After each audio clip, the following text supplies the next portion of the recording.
Railway मंत्रालयाच्या IRTC आणि महाराष्ट्र शासनाच्या पुढाकाराने भारत गौरव पर्यटन ट्रेन अंतर्गत छत्रपती शिवाजी महाराज सर्किट टूर या विशेष उपक्रमाची सुरुवात झाली.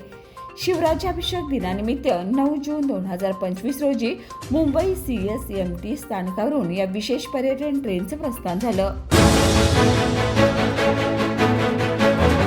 कोल्हापुरातील ऐतिहासिक छत्रपती शिवाजी महाराज चौक आज उत्साहात न्यालेला दिसला. 14 जून रोजी महाराष्ट्र नवनिर्माण सेनेचे अध्यक्ष राजसाहेब ठाकरे आणि 21 जून रोजी बाळा नांदगावकर साहेब यांच्या वाढदिवसाचं औचित्य साधून आज जोरदार आतिषबाजी आणि मान्यवरांच्या उपस्थितीत भव्य उद्घाटन सोहळा पार पडला. राज्य सरकारने 15 मार्च 2024ला प्राथमिक शाळांच्या संच मान्यता संदर्भात शासन निर्णय अंमलात आणला. मात्र या निर्णयामुळे गरीब आणि बहुजनांच्या सरकारी उच्च प्राथमिक शाळा 90% बंद पडणार आहेत. त्यामुळे महाराष्ट्रातील जवळपास 25,000 शिक्षक कमी होणार. या निर्णयामुळे शिक्षक व विद्यार्थ्यांचं नुकसान होतंय. म्हणून शाळांचा संच मान्यता निर्णय रद्द करावा अशी मागणी महाराष्ट्र राज्य प्राथमिक शिक्षण संघ कोल्हापूरच्या वतीने करण्यात आली. कोल्हापूर जिल्हा सहकारी दूध उत्पादक संघ मर्यादित गोकुळ संघाला मुंबईच्या श्री सिद्धिविनायक गणपती मंदिर ट्रस्टकडून वर्ष 2025 ते 26 साठी 280 मेट्रिक टन गाय तुपाचा पुरवठा करण्याची प्रतिष्ठेची ऑर्डर सलग दुसऱ्या वर्षी मिळाली आहे.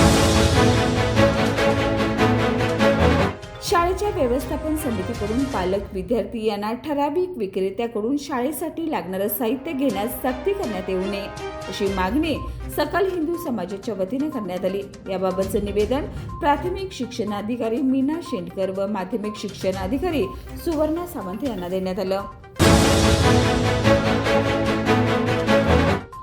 कोल्हापुरातील सम्राटनगर इथल्या जबरी चोरीचा गुन्हा अवघ्या 12 तासात उघड करण्यास स्थानिक गुन्हे शाखेच्या पथकाला यश आले. या प्रकरणी दोघा आरोपींना अटक करण्यात आली आहे. बेळगाव जिल्ह्यातल्या चिकोडी तालुक्यातील हंसनाळ इथला प्रकाश दत्तात्रय चौगले व कोल्हापूर शहरातील यादवनगर डवरी वसाहत इथे राहणारा अमित विश्वनाथ शिंदे अशी आरोपींची नावं आहेत. त्यांच्याकडून 50,25,000 रुपये चोरीचा मुद्देमाल जप्त करण्यात आलाय. यामध्ये 440 ग्रॅम सोन्याचे दागिने व 75,000 रुपये रोख रकमेचा समावेश आहे. गोकुळ शिरगाव परिसरातून आरोपींना ताब्यात घेण्यात आले. शेतकरी, दिव्यांग आणि सर्वसामान्यांच्या प्रश्नासाठी मोझरी येथे गेल्या 6 दिवसापासून अन्नत्याग आंदोलन करणाऱ्या आमदार बच्चू भाऊ कडू यांच्या आंदोलनास आंदोलन अंकुश संघटनेने जोरदार पाठिंबा दर्शवलाय. कोल्हापुरातील उजळाईवाडी परिसरातून एक हृदयद्रावक घटना समोर आली आहे. धोंडे नगरमध्ये राहणाऱ्या अवघ्या 11 वर्षाचा अमान जमानुल्ला भालदार याचा सरनोबतवाडीतील ओढ्यात वाहून गेल्याने दुर्दैवी अंत झालाय. आज सकाळी वाहून गेलेल्या स्थळापासून अवघ्या 100 मीटर अंतरावर झुडपामध्ये आढळून आला. KDRFच्या जवानांनी शोध मोहीम सुरू करून त्याचा मृतदेह बाहेर काढलाय.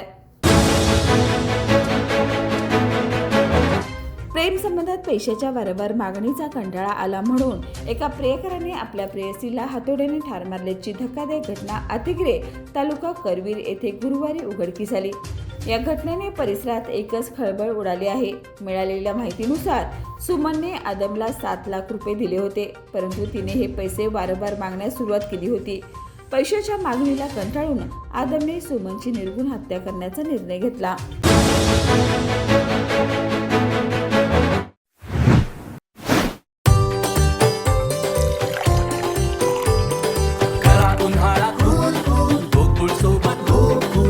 गोकुळ सोबत गो कूल.